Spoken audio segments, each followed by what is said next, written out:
Salam sejahtera, anda sedang menonton edisi Tengah Hari Bisnes Awani bersama saya, Syiin Shanin.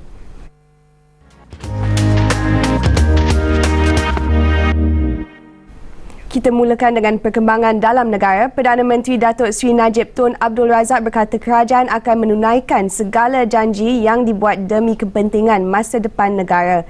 Katanya lagi kerajaan akan terus berusaha mengekalkan kestabilan, keamanan dan kemakmuran negara untuk generasi muda selaras dengan slogan janji ditepati.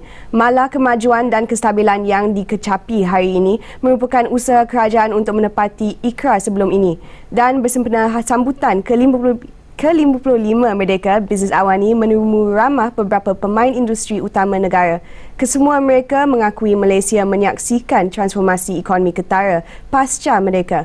Suasana perniagaan semakin selesa dengan ekonomi yang bersifat terbuka terus memacu pertumbuhan. Najib Arif ada laporannya. Pengarah urusan kumpulan UEM, Datuk Izzadin Idris melihat kemajuan di dalam industri pembinaan negara semakin memberangsangkan dengan kepakaran yang semakin meningkat. Saya rasa sejak merdeka lagi syarikat-syarikat di Malaysia ni berpengalaman yang begitu luas sekali untuk menceburkan diri di dalam bidang infrastruktur di negara-negara lain. Jadi kebanyakan daripada syarikat-syarikat yang lain yang saingan UM juga telah mencebur diri dalam projek-projek di luar negara. Itulah salah satu kata testimoni bahawa syarikat-syarikat pembangunan construction kita, pembinaan kita yang telah maju daripada pendapat saya lah. Bukan saja dari segi keupayaan teknikal tapi juga dari segi keupayaan kewangan. Tambahnya, apa yang perlu dipertingkatkan kini adalah bidang penyelidikan dan pembangunan R&D. Sementara itu, Gabungan Dewan Perniagaan dan Industri Cina Malaysia SCC-CIM berpendapat Malaysia perlu terus bekerja lebih keras untuk menyaingi negara jiran. Ada kemajuan lah sebab kita dapat memajukan industri dan banyak bidang jumpa sudah maju lah. Memang hubungan Malaysia dengan negara jiran pun semakin meningkat. Jadi memang ada kemajuan. Tapi memang negara jiran juga semakin maju. Jadi Malaysia patutlah kita boleh bertanding dengan mereka. Kalau kita boleh bekerja lebih kuat dan dapatkan polisi yang sesuai, yang boleh membantu kemajuan dalam ekonomi lah.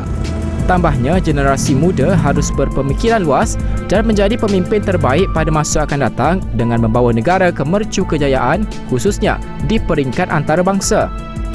Pengusaha emas Public Gold menyatakan pencapaian negara selepas merdeka hasil polisi berkesan kerajaan yang mewujudkan suasana perniagaan yang selesa. Kita compare to our surrounding country, like even like the cross country, like even Philippines or Vietnam, Thailand, I think we got quite similar, but in terms of infrastructure, we are better off. And a lot of like Indonesia, I think we are better off. You see, but still, even saying that, we still can do better if we put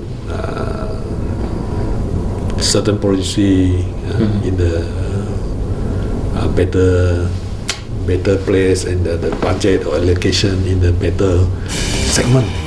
Sementara itu, Dewan Perdagangan Malaysia-China MCCC melihat sikap jujur penduduk Malaysia yang berbilang bangsa menjadi kunci kejayaan utama ekonomi negara. Malaysia is one of the very good country to invest among the ASEAN country, because Malaysia we have these various nation, various bangsa, bangsa, and we are all live in a very calm and peaceful society.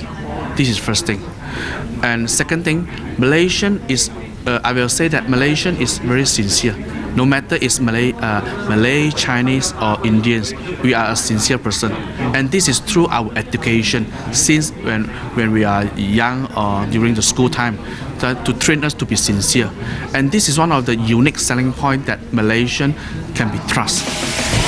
Joseph yakin Malaysia mempunyai bakat yang cukup kreatif untuk diperkenalkan kepada dunia.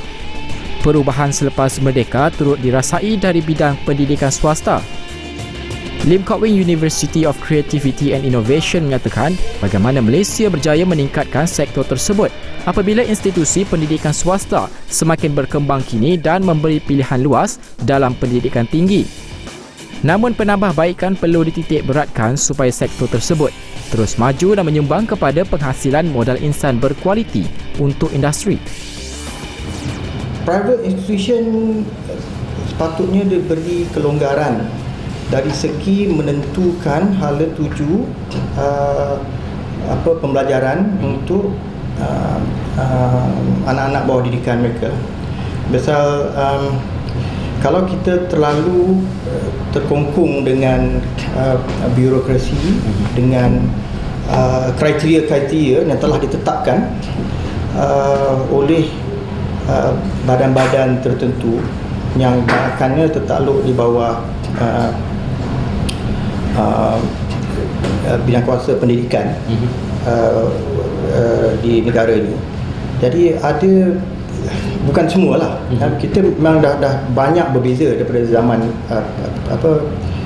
selepas mereka mula-mula dulu. Tapi kita masih saya rasa sedikit lembab juga.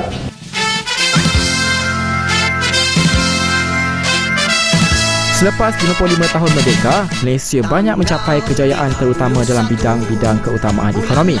Dengan pertumbuhan ekonomi yang positif, Malaysia terus mengorak langkah untuk mencapai status negara maju menjelang 2020. Najib Arif, Sarawak. Tanggal 31